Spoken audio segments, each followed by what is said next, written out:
technology superiority.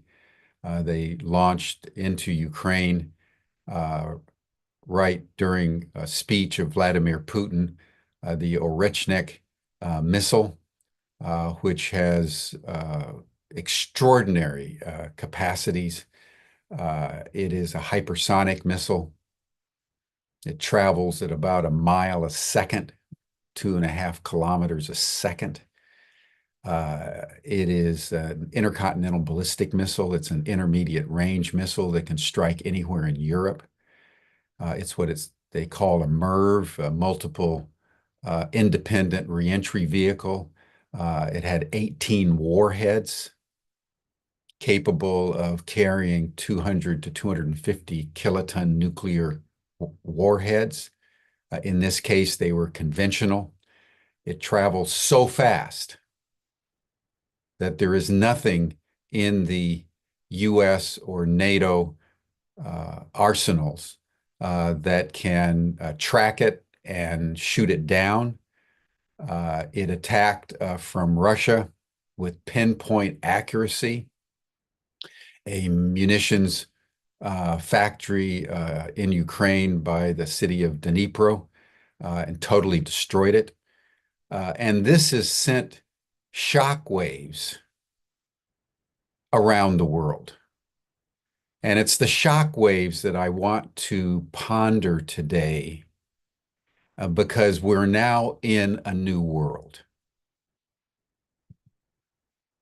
where the United States, for the first time, maybe in its history, is being confronted by a demonstration of military superiority by an adversary power against which it has absolutely no recourse. This is extraordinary. You may remember that in 1957, the Russians in their Soviet period did that in a very powerful way when the Americans thought that they had unlimited superiority, in fact, a monopoly on space technology and weapons technology, and the Russians launched the Sputnik, which was the first spacecraft to go into outer space, and the shock waves that sent through the United States military-industrial complex and around the world, as in the aftermath of that, the Russians became a peer superpower with not only equal measure of nuclear weapons technology, but a capacity to launch in advance of the Americans, who weren't able to match the Russians for a number of years.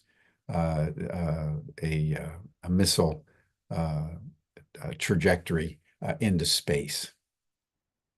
The same thing just happened with the Orechnik.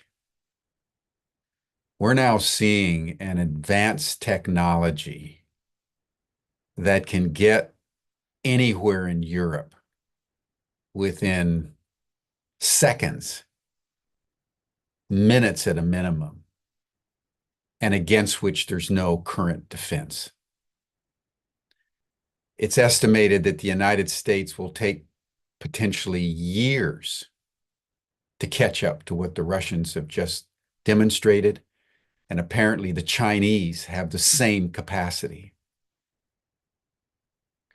I want to make several comments on this because I think it's very important that all of us, particularly in the United States and the West, to take in the gravity of what is now taking place.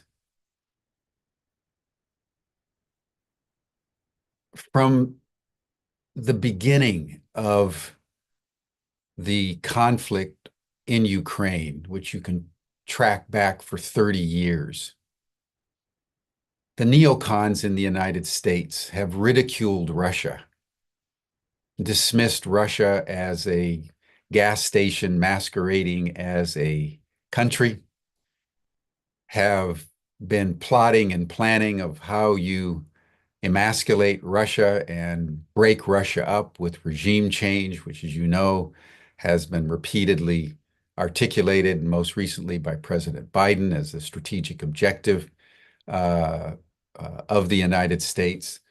When the war began, it was General Miley that talked about that the strategic objective was actually to weaken Russia. They deployed the best weaponry that the United States is capable of deploying in terms of tanks, the Abrams tanks, the Bradley tanks, all the range of missiles, and both attack missiles and surface-to-air defense missiles. And they literally had minimal, at most, effect against the Russians. And that's one of the principal reasons why the Russians have essentially won the war.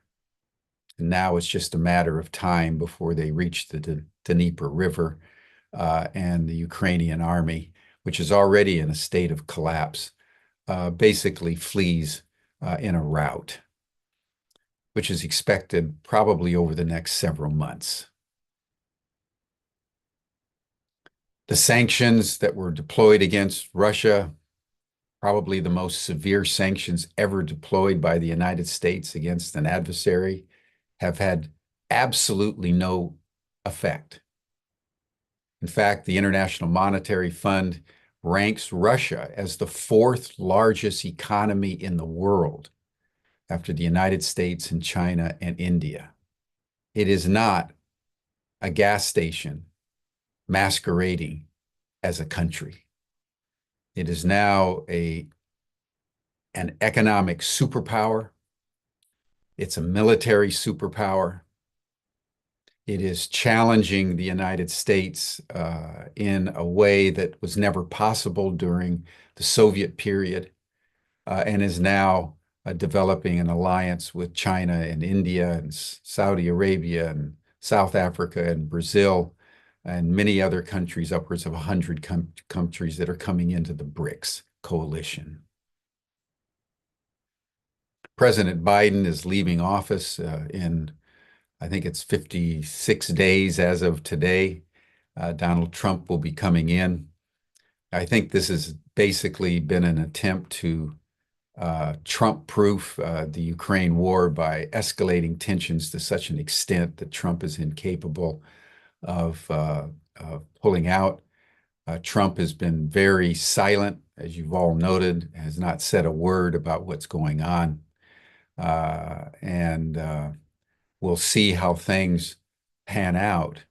But we need to all take in as we convene today that Russian forces, nuclear forces, are on full alert, something that neither country has ever done in the history of the Cold War, that we're closer to a nuclear exchange than at any time. There's speculation that this is what Biden intends,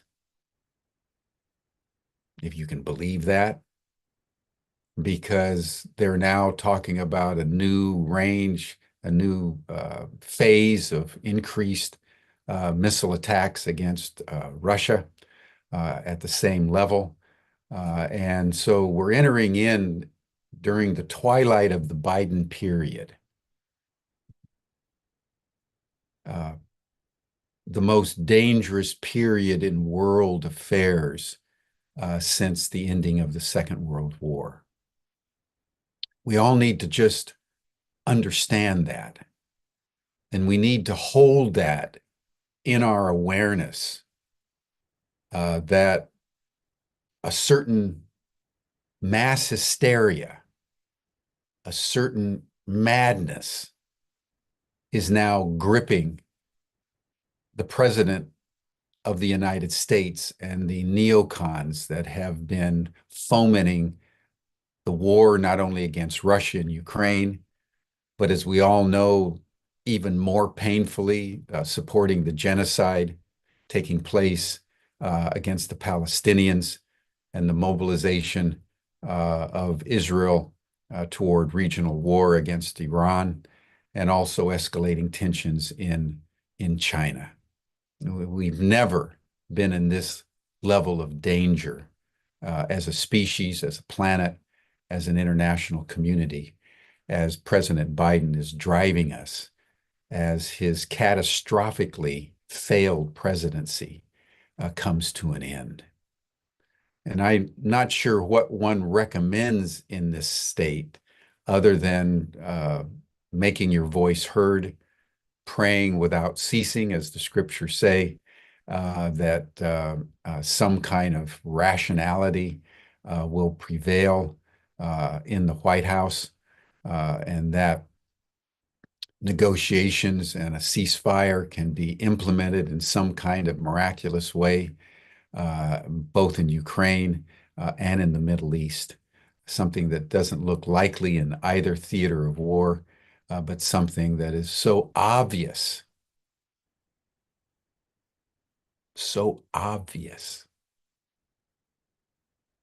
and urgently necessary.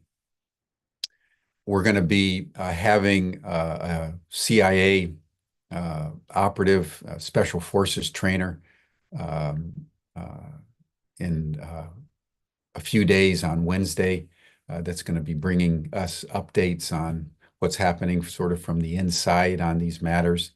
But for now, we want to turn to the issue of how, under these circumstances,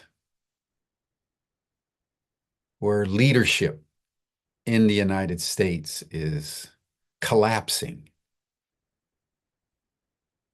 how do we maximize our joy? How do we sustain and build an internal fortitude, a psycho-emotional equilibrium, and even more, a proactively positive, joyful disposition of spirit and presencing of ourselves into the world that is not naive, but authentically genuine in this kind of situation. This is probably arguably one of the most urgent tasks in our world, is particularly as we move into the holidays, knowing that these situations are happening. How do we maximize our joy? So I want to introduce now Sunil Bonder and Linda Bonder, who are founders and leaders of the Human Joy Institute, who've been developing courses on maximizing joy and democratizing awareness for many, many years. They live in Northern California outside of Sonoma, and I've been in touch with them for some time. And it is a beautiful synchronicity, Sunil and Linda, that you can grace us with your presence on this particular day under current world circumstances.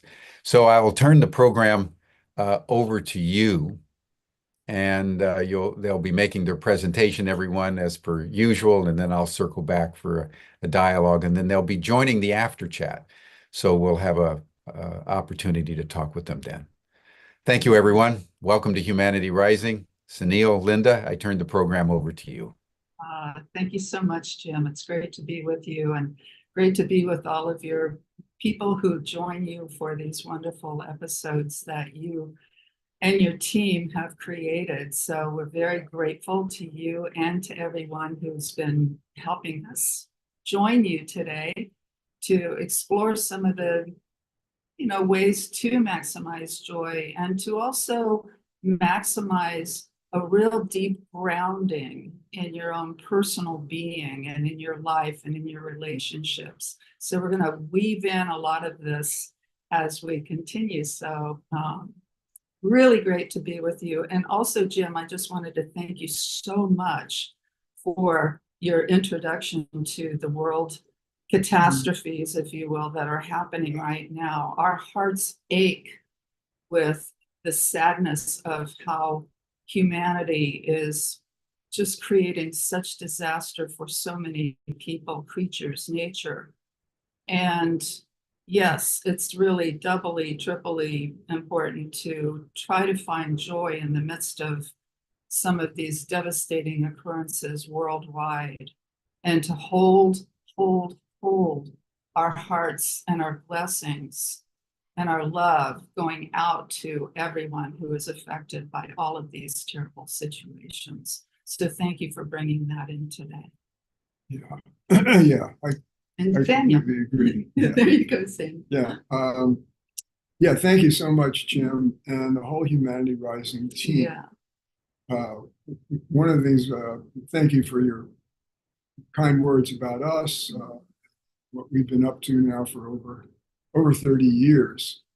I'm actually kind of stunned by what you brought forward. yeah. Somehow, over the last few days, I had not heard. It's not like I haven't been watching some news and so forth, getting feeds, but I didn't know. And, I pride myself on staying somewhat well informed. So I'm sure there are a lot of people who haven't caught up. And I agree with Linda that your summation was brilliant and beyond sobering, utterly beyond sobering. And I'm glad you put it in historical perspective for us. Yes. So that's just really, yeah, beyond sobering news. And it gets to what our theme is here: maximizing joy, maximizing one's own joy and the joy of others. And, some people might feel, well, why would we talk about being joyful when the world's going to hell in a handbasket and literally we're on the verge of nuclear war and on and on and on. And our orientation to that, therefore, partakes as much of the why to maximize joy as the how. Because it's only if we really get the necessity, the urgent imperative of becoming, as you were indicating, Jim, becoming resilient, we would say both psycho-emotionally and also existentially. And that's why, among other things, we talk about two kinds of joy, which is written up in the little flyer that you all sent out about our session today. The experiential qualities of joy that we get from all kinds of ordinary moments, looking out on a lovely landscape like we happen to be able to do here in our home, a touch from a loved one. We've debated whether to let our cat out into the living area because usually she parks on Linda's lap during these things. We decided to leave her in the other room. So there's all kinds of joy that come and go. And everybody's familiar with that. And, most of us are aware that we're trying generally to make life more joyful, not less. And there's also, however, qualities of existential joy, as we could say, contrasted with experiential.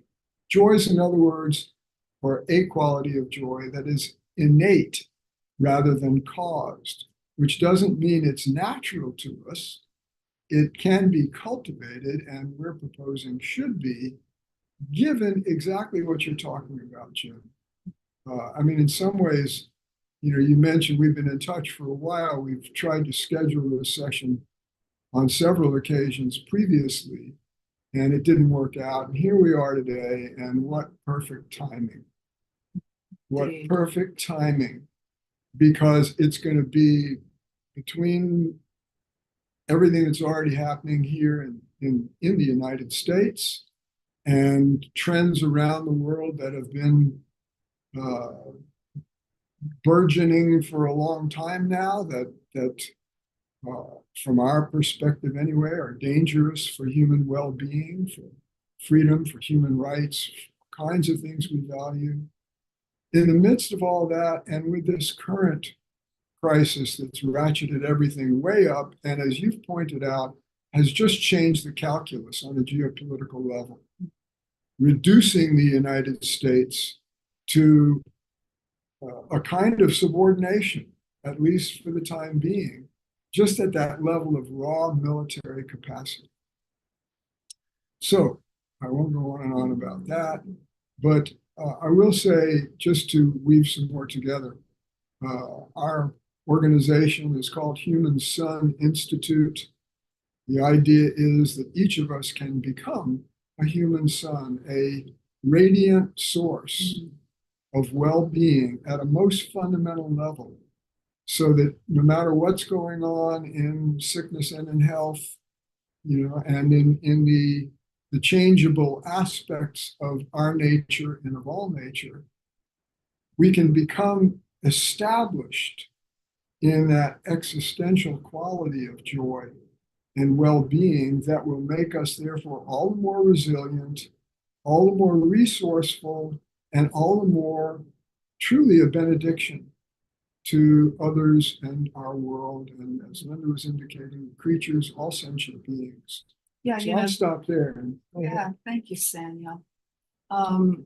Yeah, as Samuel pointed out, we've been doing this work, if you will, if you even can call it work. It really is our mission in life to help others in our coaching work with individuals and couples and groups to maximize this existential joy. The other joy comes and goes, as Samuel was pointing out, but the deeper joy that is consistently present, no matter what, is conscious embodiment of realizing your totality and bringing that into your relationships on a daily basis with your loved ones and your coworkers and people that you meet, perhaps even in the supermarket. Just spreading a little bit of that presence and radiation of your deeper realized being, if you will. And so we talk a lot about this, and we write a lot about this on our website, samuelandlinda.com. And it would be wonderful for all of you to visit that and just kind of search through some of the stuff that we have up there. A lot of information, a lot of ways to find ways to go deeper in your own personal life process and your relationships. So that's Samuel at samuelandlinda.com, sorry.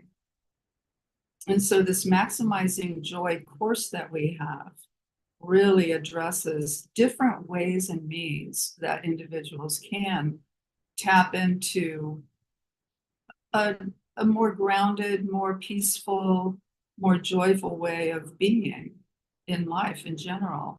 And we have 8 different individuals who we interviewed, and they bring in their own beautiful, unique articulation of different practices and expressions of what joy means. And it's a really powerful course. So just wanted to mention that, the Maximizing Joy course. Yeah, and we'll with the help of your team here, we'll do a little share screen at some point here, Jim, and show people site, our main website, samuelandlinda.com, and a place where they can learn more about maximizing joy, which from our perspective, we wanted to make something that would be readily accessible. We can talk in esoteric detail about embodied realization of consciousness and so forth. But the more fundamental need that most people are in touch with happens to be something that has now become more and more an imperative, especially for those who would be leaders, who would be change makers, who would help really in the rescuing of humanity from its more dreadful tendencies. So I think we should probably stop here, Jim, and get into dialogue with you. I'm sure you've got great things to say and ask, and we're just very grateful to be here with you at this time. Yeah. Truly. And we do want to jump in with some very simple and seemingly obvious, but sometimes we need reminders of how really the most simplistic ways of being and doing can actually generate joy in a moment. And then that can viral out to others. So we can address that again and bring in some examples of that. Thank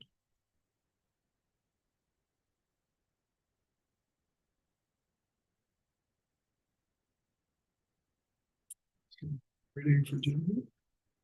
Well, while we're waiting, let's mention also the fact that you are the founder of Waking Down in Mutuality, which is another. Thank you. That's our work has been known best as waking down or waking down in mutuality. And consistent with the needs of the time. This has been it's proven to be over several decades a way for everyday people, people who aren't, born mystic saints and so forth, or who aren't Olympic athletes, we like to say, of diligent, intensive spiritual practice, or who aren't monks or people who've totally dedicated their entire lives to a spiritual quest. It's a way for us everyday folks to access a primal, very deeply embodied and grounded, awakened condition that gives us skills as well as perspectives to, again, be able to meet the challenges of daily living wherever they may be taking us. Yeah, and the work that we do with individuals and couples is really going deeply into what is your unique and deeply heartfelt need in your being? What is it that you're looking for? And what would that be? Generally just feeling a little more peaceful in your life, a little more calm. Perhaps it could be a little bit more relational, where you bring in yourself into your beloveds and your family and coworkers and that sort of thing, where you're really, really listening deeply and holding them from a deeper place within yourself and bringing in a deeper awareness of yourself so that you can actually serve others from that place. And so that's the mutuality from the waking down in mutuality. The waking is conscious awakening, conscious embodiment awakening, the transcendental perhaps awakening that some really are able to access and realize consistently in their life. The down is doing more of the shadow work perhaps, and really embodying all of the pieces of who you are here in life and in relationship. And then relationship is the mutuality that solidifies all three, waking down and mutuality. When that can happen and you're in relationship with others in this deep, deep knowing place and realized place, that itself brings in so much joy and peace and calm. And that can also radiate out to all creation. So as best we can, doing our parts to find that groundedness and that equilibrium in ourselves, and then radiating that and transmitting that to others. That actually is a very powerful force in the world, and we certainly need that now. And this is what we've been helping others realize for many years. So good to Thank you, talk. Linda. Thank you, Sunil. The subject that you're dealing with is very profound, and I just want to acknowledge the subtlety with which you've been describing this elusive phenomenon. Yes. Joy like love and kindness and honor, we all think we know what they mean, but when you have to get down to actually describing them in an explicit way, they become very, very elusive. So I want to start there by asking you to differentiate as you've experienced it between, let's say, joy and optimism and goodwill or kindness. What do you think is the essential distinguishing characteristic of joy in comparison with the other virtues that we seek? We often talk about love and compassion as sort of the highest virtue, and we forget about joy. Often it doesn't make it onto the list often. So I really want to probe as we begin our dialogue how you understand what joy actually is. Great question. Thank Thank you you. so much. Really appreciate that. And we'll take a crack at it. I think to me, joy when its engine is on in us, in the more obvious ways, joy activates us at a cellular level, and it's a naturally radiant expression of our being. Now, we made that distinction between the existential and the experiential. Part of the problem with joy is that it comes and then goes in so many contexts. So this idea of existential joy it is basically a different way, from our perspective, and for many people, it's a different way of describing a whole being condition that is somewhat analogous to what traditionally has been called enlightenment. In other words, your whole organism gets established in a disposition when it's of this existential quality that then fuels other virtues like compassion. Or I was reading something the other day about hope, and I was thinking kind of along the lines of your question, and it was dawning on me, well, joy fuels hope. Hope doesn't necessarily prompt joy. And so there's something about joy factor that is, it's generative toward the activation of these other virtues. And when we talk about joy, just to make it clear, it's not gleeful all the time, but it's rather something that becomes foundational. And just very briefly, we've gone through an opportunity to live that and work it just very recently. Over the last literally week, 10 days, we lost one of our very dearest friends who was also our main guy running the back office of our whole Human Sun Institute project. And he died so quickly of metastatic cancer that we didn't have time for him to download to anyone else how to do all the stuff of being who we are out into the world. So the loss was immense. And yet we never felt that we were compromised at that foundational joy level of our being. Does this start to answer your question, Ken? Yeah, but I'd like to continue to probe it just a little bit. When you say that joy kind of animates these other virtues, I think that's an important observation. I've been in my own mind since we started trying to think, how would I define joy? And I would say, as I experience joy, it's a certain exuberance of one's being that kind of lightens one's step and makes one um, uh, uh, happy. Joy always makes me happy. When I'm feeling joyful, I'm feeling happy.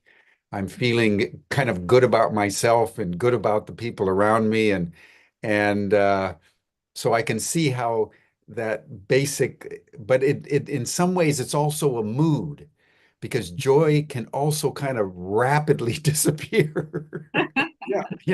When the guy in the back office is no longer, and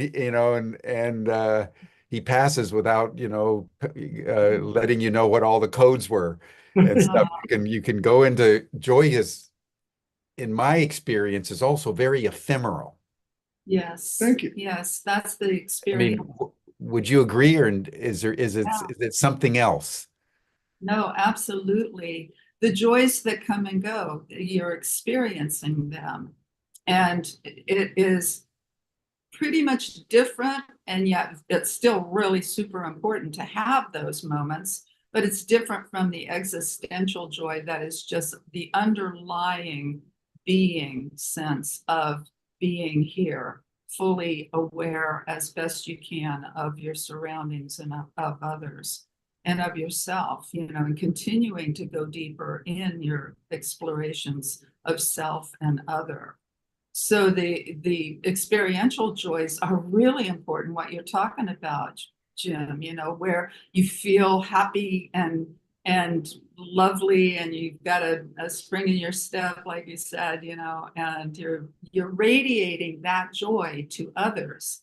This is something that a lot of people don't realize, is that when you're feeling that and really living that authentically, that is a transmission to others. Everyone is transmitting their condition, whether that be sadness or joyful or being awake or not awake, whatever that might mean for anyone. And so this really touches individuals deeply, and they may not even know exactly what it is that is making them feel a little bit happier when they encounter you. Mhm. But if you can even like walk into a supermarket, I do this a lot. I'll go up to the checker, and he or she is checking my groceries, and I engage and I'll say, "How's your day going?" And initially they may not even look up. Oh, it's okay. Oh, do you get off early today, or do you have to work longer? Right. Engaging, and they all of a sudden they'll look up, and the eye contact really can generate that like, oh, connection. Or Yeah. just taking a simple moment. Sometimes they're not very responsive in that kind of situation, but you just make sure to catch that name on the name pad, Yeah. and say, Mhm. "Thank you, Laura," or whoever. Yeah. So those are some of the, as we're saying here, part of what we're doing is we're further refining the distinction between the experiential joys that come and go, which are really great, Yeah. and the one, that quality, however you get access to it, and we'll talk more about that as well, that's becomes the basis of your very existence. Yeah. So it literally feels intrinsic to your being, and therefore it can coincide with moments that are anything but exuberantly joyful, happy. You can be weeping. We've done a bit of it in this recent situation, and nonetheless have that working. And I love what Linda was talking about there. This quality of becoming a kind of radiant resource, a human sun, of that quality of joy to others, where nowadays, sure enough, scientifically, they talk about things like mirror neurons and the limbic loop in emotional intelligence, Mhm. where if the leader of a group is up or down, everybody else is accordingly affected without anybody even talking about it. It just happens naturally. So Mhm. this quality of our interconnectedness then begins to benefit the more people, as we like to say, the kind of the lead talk of our course, Maximizing Joy, is called The Two Kinds of Joy, and why it's totally okay for you to maximize both. And one of our people who gave a little testimonial described how, studying that, she realized she got such a communication from her mother and her world that being happy and cultivating joyfulness is actually selfish. No, no, no, no, no. And so much religion and spirituality is basically saying, if you go after those temporary experiential joys, you're really wrecking your chances at getting to the great joy of ultimate transcendence.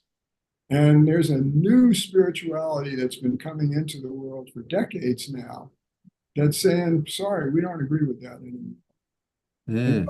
Doesn't mean you're foolish about all this. It means you get all the more wise and discerning. Mm-hmm. You Mm-hmm. know, the other thing too about accessing joyful moments, which are really, really important as we're stressing, is it's so different for so many people. And a lot of times people forget or aren't aware that even in a simple moment, joy can arise. Like, for instance, I might be walking through the house, picking things up, doing a dish, and then my cat comes in and rubs on my legs and looks up at me with those big, beautiful eyes. I have a moment of sheer joy. And a Mm-hmm. lot of times we're so, you know, conditioned, I think, to minimize or forget that that is actually a beautiful thing. This little beautiful creature of ours, can Mm-hmm. bring us a lot of joy. Mm-hmm. Simply going outside and taking a deep breath and seeing your surroundings, simple, seems obvious, but being able to access as many of those situations as possible during this day and age, as you pointed out so beautifully early on, Jim, a lot going on in the world.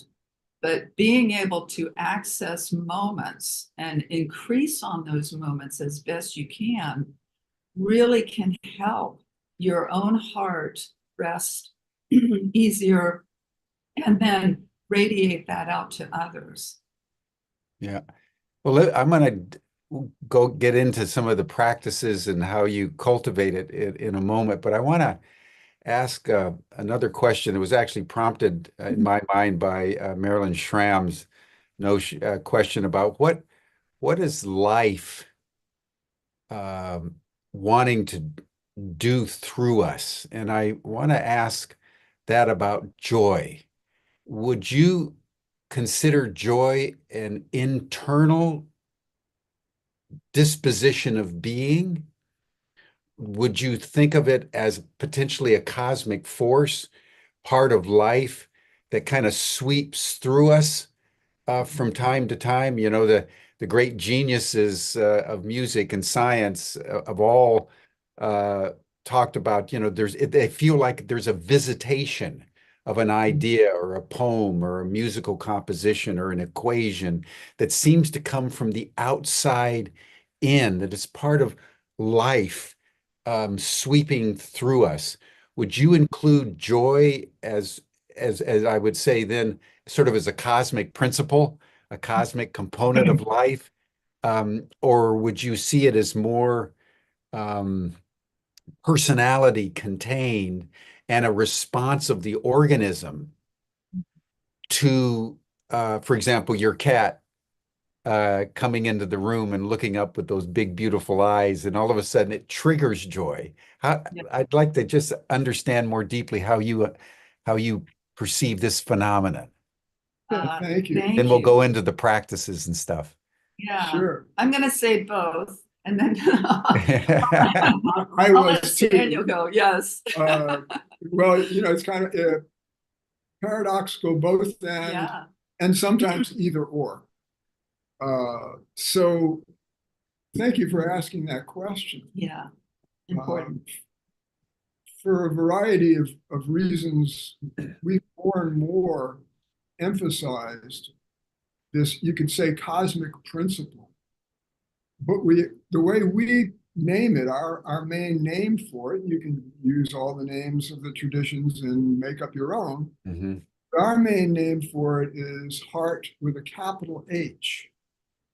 And I sometimes go through the annoying procedure of even making the EART smaller caps, just to signify what we mean by heart here is maybe not what you have in mind. It's not different from mind. It is the ground and foundation of all reality. But Mm-hmm. its source is not like in the X-Files, the truth is out there somewhere.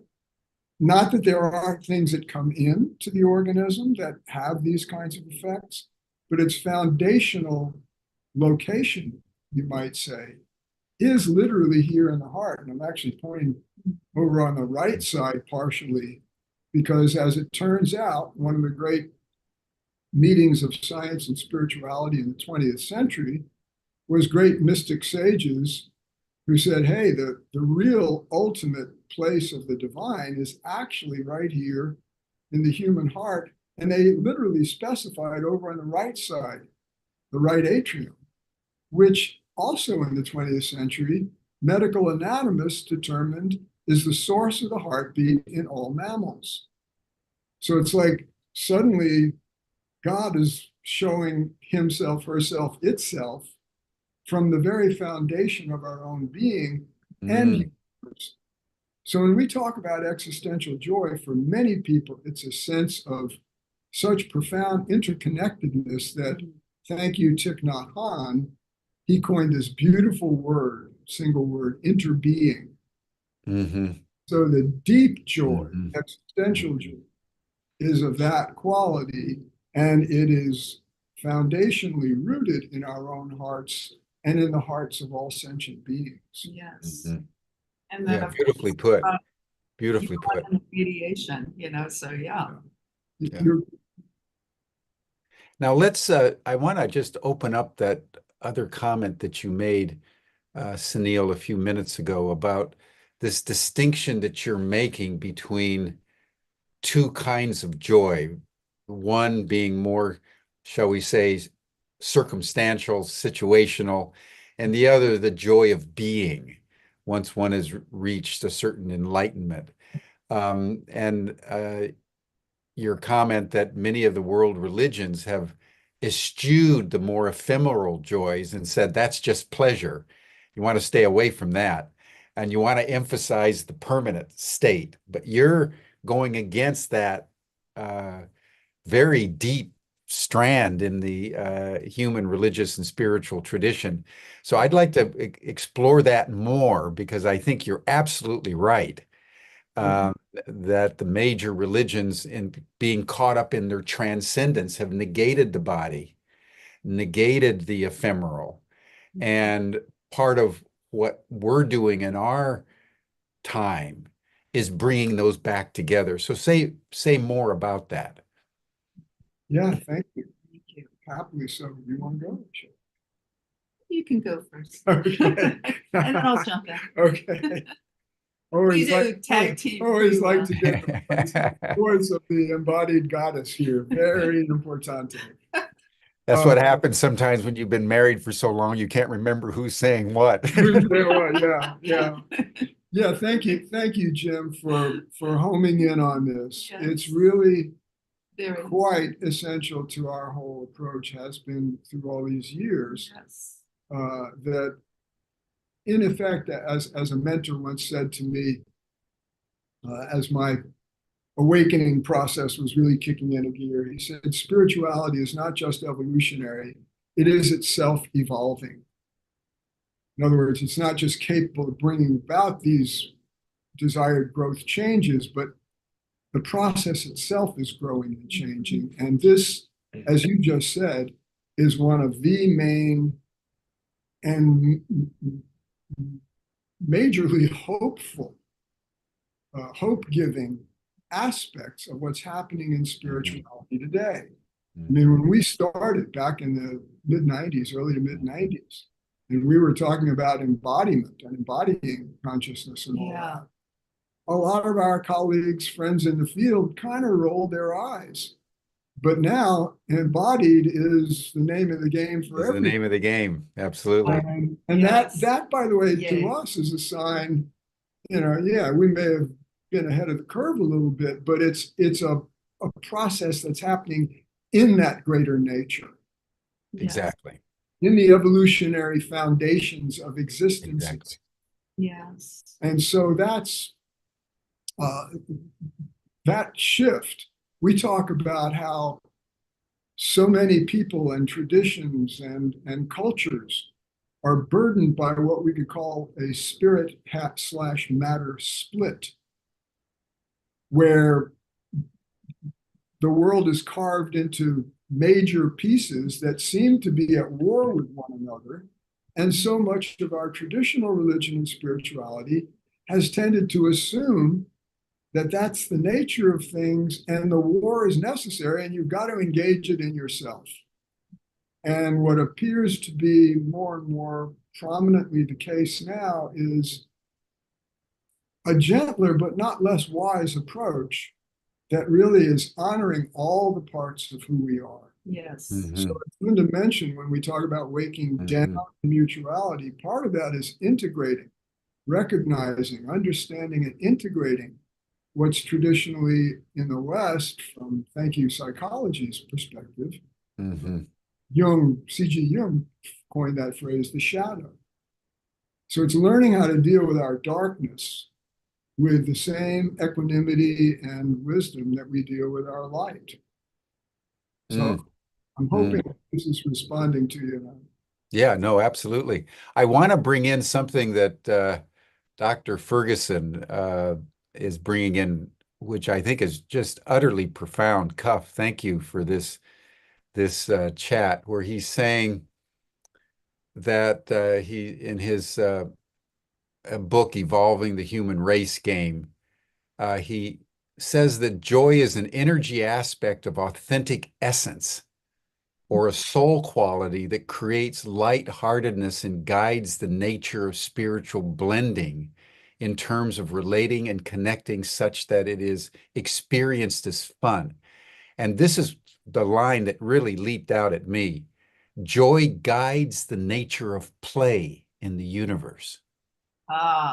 Cuff, that is utterly profound. That joy guides the nature of play in the universe. Joy naturally emerges in response to any soul contact and comes from creating order with harmony and beauty. Joy resides beneath the surface of apparent polarities in the core of one's being and springs forth in response to soul contact. So that joy is therefore the primary node of planet Earth guiding the evolutionary plan. Cuff, that is amazing, man. What he said. Yeah. Yeah, what he said. That is so beautifully articulated. Is that Neil Ferguson? No, Leroy Ferguson. He's been on Humanity Rising a number of times, done programs on race and diversity, is a leading intellectual and scholar, president of the American Humanistic Association and various other notable institutions, and a regular contributor for Humanity Rising. But you know, this is I think this is that joy guides the nature of play in the universe is an extraordinary way to see this. I'm so happy that you read all of that. That's so perfect. Yeah, tell us, respond. I'd love to have both of you respond to that. Thank you. One thing that I wanted to say, and I'm really glad it comes up to say it, is that it's not that this disposition of the inherent unity of everything and its foundational joyfulness is missing from our traditions. It's just tended to be overshadowed by this quality of a split, and somehow the universe at war with itself. So for instance, in traditional Asian Indian spirituality, there's the concept of divine play, lila, and that's the nature of reality. Yeah, that's the true nature of reality. It's the true nature of yeah. And you know, as Dr. Ferguson has said so brilliantly, I mean, there's hardly a word that I would even quibble with. Right on. That's learning how to do it. So then you see the methodology. At the beginning, I said, first we got to agree on the why that joy is necessary. Then how do we do it? And that's what has been our specialization over the years. And thankfully, you know, you mentioned, we talk about democratizing this existential joy or awakened presence, use all the language you want. Sure enough, it works on its own. These beings are built, part of our primate socialness disposes us to become contagious to each other. And although our negativity is very contagious, and voila, the world situation today, our essential positivity is a greater prevailing capacity. Yeah, and that positivity really generates from the heart, and from a deeper awareness in ourselves personally of seeing where we're creating the spirit matter split and how that's affecting us personally in our own growth and evolution, and then how that is affecting others. So this realization is about self-realization and other realization coinciding, so that there's really no separation. The spirit matter split it has been around for eons, and being able to notice in yourself, I'm falling into this split again. I'm falling into a place where I'm separating myself out from a very important piece of myself, and being able to own all pieces of myself, ego, some of the stinking thinking, as they say, and on and on and on, and all the positive qualities, not being tangled up and controlled by all of those perhaps negative. We don't even like using positive and negative terminology because it's all part of the soup, I like to say. It all blends together and creates that non-separateness that can be radiated out to everyone. And then that person who is feeling that can say, wow, there's something different about you. And I'm very curious, and tell me more. And this kind of connection can really generate more of the joy of being.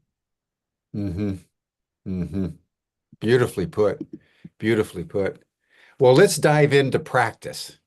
So we've got this cosmic force that guides play in the universe. We have something that informs all these other virtues in an animating way, and undergirds the contact that we have in a polarity structured cosmos. So how do we develop it? Talk to us about how we actually develop this extraordinary virtue in our lives. Oh boy, yes. Excellent, excelente. So many ways. Many ways to go about it. One of the primary ones I want to point to is actually something that we know in our everyday lives, that we see, especially, say, between lovers and between parents and children, and especially think of a mother and a very young child, an infant perhaps, where something transpires simply in the eye contact we make with each other. The eyes being, the window of the soul. Also, we could say the windows of that great capital H heart that we all share. And we like to say that heart nature, that cosmic principle, if you will, we share it equally and totally. It's not just that everybody is a spark of a great big fire. There's something to that that's part of the both and, but also, mysteriously, we are holograms of the totality. And so when we just simply sit, and we've seen this happen between total strangers who, however, have met like in a workshop. So, it's someone you can probably trust, that, if you're well guided and, facilitated by a leader. We've seen total strangers just sit down, look into each other's eyes, perhaps touch each other's palms or hands, perhaps not, and just sit. And with the admonition of, don't worry if thoughts are going through your head, especially if this feels foreign. Don't worry if you're thinking, oh my God, what am I doing? This is so weird. Who are these people? What's happening here? All that can be coming up. Curiously enough, that interbeing nature communicates itself spontaneously. So we call this gazing. ancient tradition, An by the way. ancient tradition, and spiritual adepts Yep. have used it as one of the means of activating others. Yes. And what we've seen is, sure enough, the capacity to help others access their own version of the degree of that existential joy that you're living naturally gets accentuated or amplified through gazing, and even gazing with a photograph or a video. It doesn't have to be live. Mm-hmm. Now, there's lots of guided meditations that we do, sometimes very spontaneously. For me, when I'm working with someone, I have to really, really ask a lot of questions, listen deeply, not just with my ears, but with my whole being, my heart, feeling how my body and my emotions are being ignited and informing me as to how to move into the next direction with the individual. And sometimes with a person who might be struggling about an issue, and it feels like, I use this image of a chokehold. It feels like a chokehold, and they can hardly breathe through the chokehold. And feeling like there's something deeper in themselves that they can't quite access. The way that I work with them is to do a guided meditation. Once again, it's very spontaneous and it's very related to the moment with that individual. So these kinds of guided meditations with individuals is really important. But for an individual to be able to access it on their own, there's a thing called earthing, where you can, and this sounds so simple, but it's so powerful. Get your bare feet on the ground, outside, sit with your back up against a tree, perhaps, with your feet on the ground, or sand or concrete. The energetic healing power and informative power of the center of the planet, Pachamama, Mother Earth, is a real powerful force. And so we recommend a lot of times people just simply go out and get their feet on the ground, breathe and feel your surroundings, and release some of the tensions that you might be feeling about situations or health issues, perhaps. Earthing is really, really good for health issues. Focusing on your body and your breath and being able to bring in the light to the areas of the body that might be compromised. Really seeing that there's a guided meditation I do with people called the golden liquid nectar of conscious love trust. Say that again. The golden liquid nectar of conscious love trust. Oh. Even the name itself brings joy. Yeah. Yeah. I'll take two. What he said, and I'll take two. Right. Yeah. So there's so many different ways, but these is just simply put. And then in the Maximizing Joy course, each person who brilliantly brought in their own unique articulations of what joy is and how to manifest it. We highly recommend it. We can show them the landing page, perhaps. We'll do a share screen at some point here before we close. The course itself just brings it. But yeah, we also, Linda was referring to our guest speakers who donated interviews with us, and most every one of them offers a practice or two that, sure enough for us, it wasn't like we were sitting there listening to them and saying, oh yeah, we know that. It's like, whoa, thank you. Yeah. We all benefit from one another's wisdom on these things. And it's interesting how quickly and naturally people can move into the wisdom purveying mode based on their own lived experience. Yeah, just to complete a little bit, we also have, first of all, we make the course itself available very inexpensively, charging far less than we initially asked for, because we don't want money to be a problem.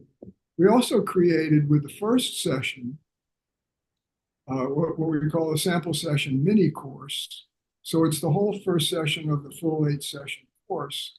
Mhm. And it's called Laying a Foundation for Maximizing Your Joy. And it brings in specifically some other things we can say in response to your question, Jim. One is to learn about how we human beings tick, learn what makes us work. And one of the beauties of that session is that a guy who's well known, happens to be a friend of ours, Rick Hansen, the author of Buddha's Brain and Neurodharma and Hardwiring Happiness. So Rick was our interviewee for that session. And he does this beautiful, with his wonderful skill, beautiful way of simplifying dense neuroscientific concepts and so forth, and making it easy to understand. And just simply by learning these kinds of things, chokeholds get released. I mean, a big one, just to name it a little bit more, is his point that neuroscience understands, evolutionary science understands, we are hardwired mainly to stay alive, not to be happy. So therefore, staying alive, there is what they call a negativity bias in the brain mind that is always scanning for threats. And so his beautiful formulation is negative stuff, we're wired to have ourselves be like Velcro for that. We're going to nurse that grudge and work that negative thought endlessly. Whereas the positive stuff tends to be more like Teflon, slides right off. So the skills that we develop for maximizing joy basically reverse those tendencies. And more, as Rick points out, a state that happens, now and again becomes more and more of a trait. Yes. Or in integral language, a lived stage. Yes. So there are all kinds of things, and that course is a resource full of practical, experiential things for people to do. Yeah, Annotated Judith was one that we interviewed, and she goes through the whole chakra system, which she is an expert at, and brings in aspects of how that can communicate. Mirabai Starr was one that Samuel interviewed. Ken Wilber, our dear friend from way, way back. We had a wonderful conversation with Ken, and several others. It's just such a rich course for people to engage Well, in. put up your webpage so you can talk more about it, and so people can see what they need to do to sign up. Thank you. Thank you. Yes. Well, once again, our website, samuelandlinda.com, and that's Samuel, like Daniel, SANIEL, and Linda.com. Lots of it in there, and that's the landing page on our site. We'll show that in a moment. This is the Maximizing Joy page. And so I'm just going to scroll down a little bit. We've got great endorsements. Beautiful endorsements from Stanley Krippner. What a great guy. What a great guy. Yes. And, a founder of the Human Potential Movement. That's made us all possible. Indeed. He must be in his 90s now. He is. Yes. He is. And he had pneumonia when I asked him for the endorsement. And one of his assistants said, I said, I could send a suggested one. She said, sure, that might help him out. He insisted on saying what he wanted to say. And it's beautiful. Marcy Shimoff, who wrote a classic text, Happy for No Reason, and is one of the Chicken Soup co-authors. Oh, wow. And Chip Conley. Oh, Chip. Modern Elder Academy, all of whom, by the way, would be great interview people for you if you haven't already talked with them. So here's the list of the people who've joined us in the course, and we got a little introduction. Beautiful. Here. And then here's the 2 kinds of joy. Oh, by the way, this is right there in the middle there, Mud Puddle Joy. We have all these preview clips now, so you can just go on the site there and check it out. It's a great story by Linda. They're like, 2, 3, 4 minutes long. Yeah. Yeah. The two kinds of joy. So we've got that introductory talk. Here's a good one. Pamper your inner child or teenager. Please your inner queen or king. Oh, Yeah. Good practices. Now, if you're a really serious spiritual practitioner and you're trying to get to transcendence, pampering your inner child or teenager is not okay, but we take issue. So anyway, there's more here. We won't go into all the details, but as you'll see, this is the session list, and all the stuff in blue are these preview clips that people can take a look at no beautiful. cost. So forth. Yeah, and we have the buttons where you can purchase the mini course or the full course. Yes. Yeah. And it goes directly to the store. Yeah. Yes. And we'll also just quickly show, this is our main site here. And we've got Maximize Your Joy as kind of the headline there. And people can check out the courses.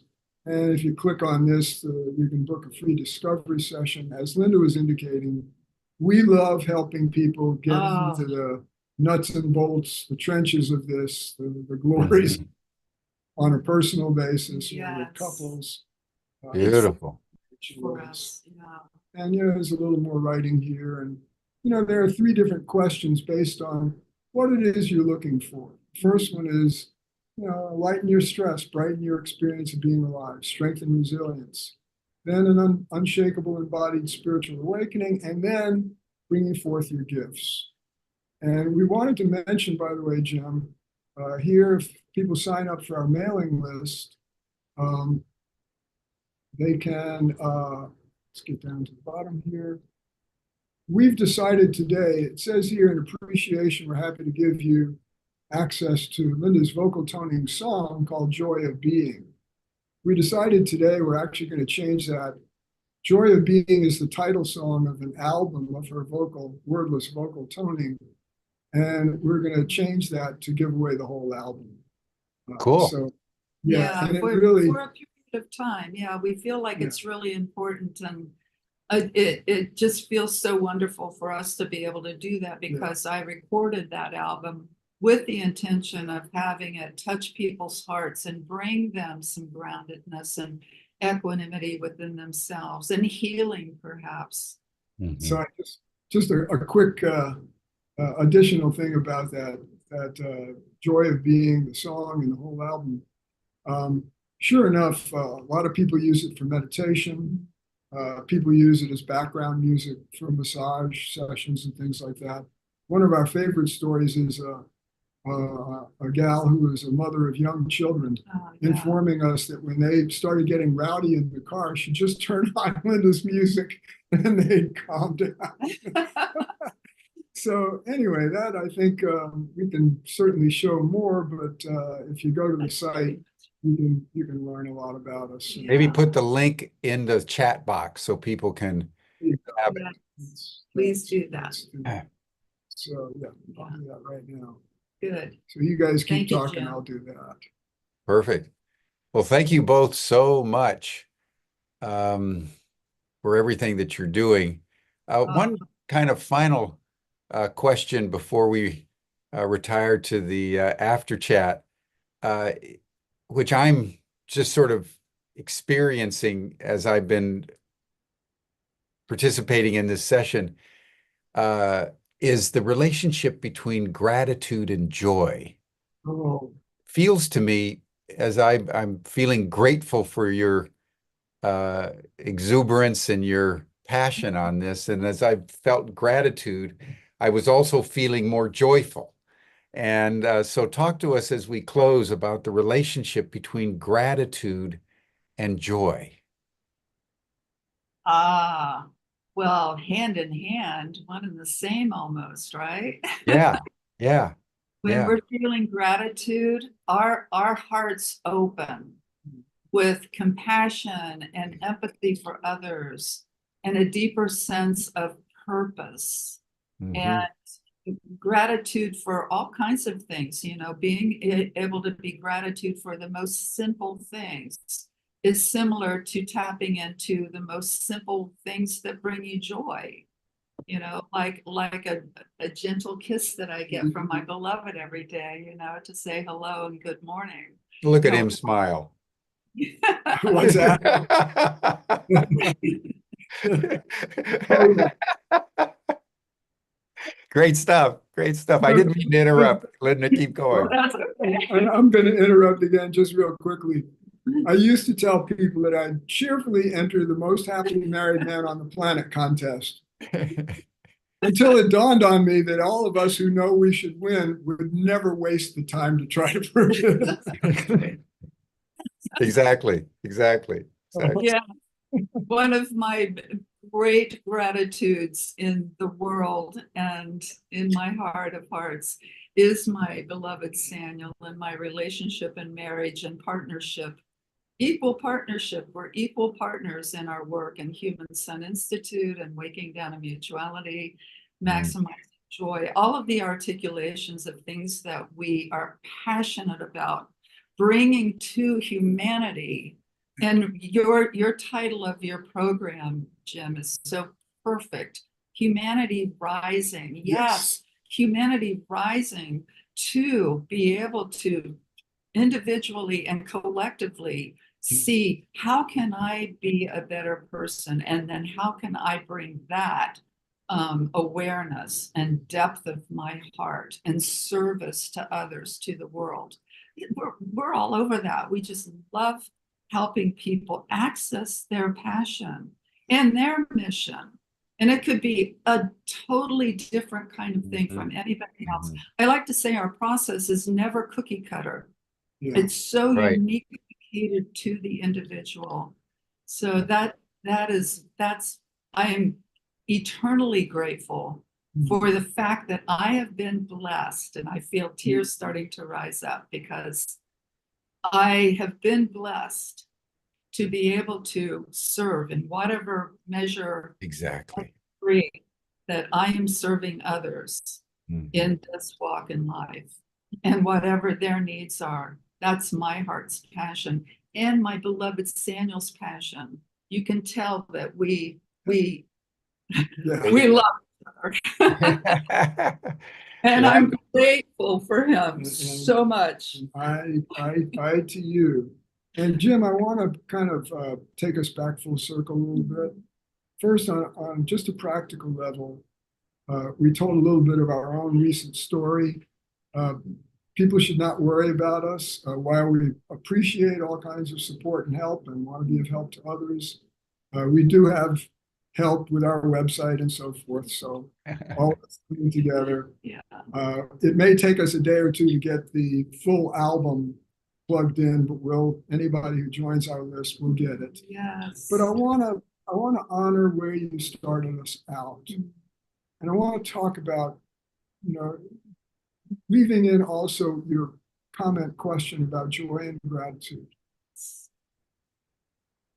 There's a lot not to be optimistic about in the immediate future of humanity, of people, the United States of America, and us who are citizens, and really the whole world. And outgrowing the qualities that have tended to predominate. Mm.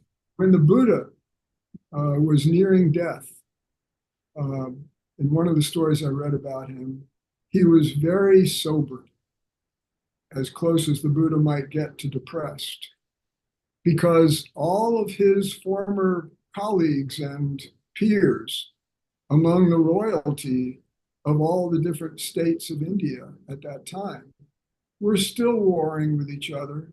None of them had gotten his message really. And he just saw, wow, after all that. And so, there's a lot to be sobered about, but this deeper principle and accessing it, getting to that joy, and we are definitely going to look up Dr. Ferguson's articulation, which is so beautiful. And we try our best with our own. But joy is going to win, folks. We are evolving. And that greater heart nature from my perspective, and there's no way to prove it, but it cannot be stopped from finding the harmonious and order. You made this beautiful Yes. picture of order. The universe is driving toward greater order. The guy who founded Visa came up with this great word, chaotic. Chaotic plus orderly. So there is that simultaneity. And sometimes the order of things isn't very evident in what appears to be only chaos.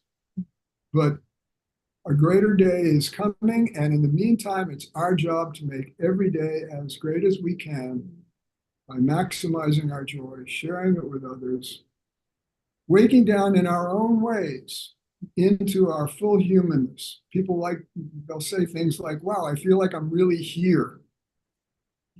So all of us getting here, learning to cooperate, and I want to end by thanking you and the whole Ubiquity University and Humanity Rising team.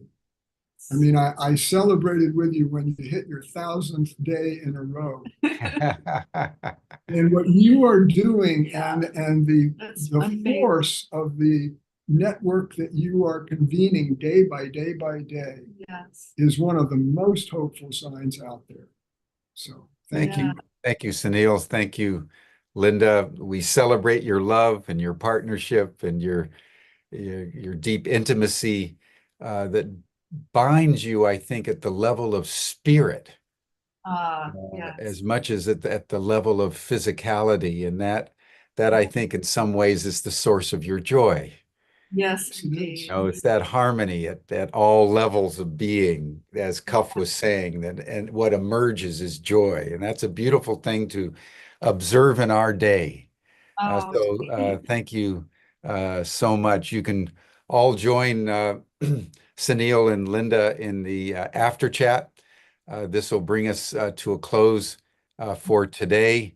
Tomorrow, we'll be exploring more deeply this other related phenomenon of the use of psychedelics therapeutically to bring wholeness to the personality and joy to the soul. But this will bring us to an end for today. Sunil, Linda, thank you so much. We salute you. Great joy in my heart being with you today. We so appreciate you and your program and your team. Thank you. Thank you. Love to do it again. The link is in the chat box. Stan just put it in the chat box. You received the link in your Zoom reminders for today. And we'll see you tomorrow here for an exploration of the therapeutic use of psychedelics. Thank you, everyone. Bye for now. Bye-bye. See you there shortly. Blessings.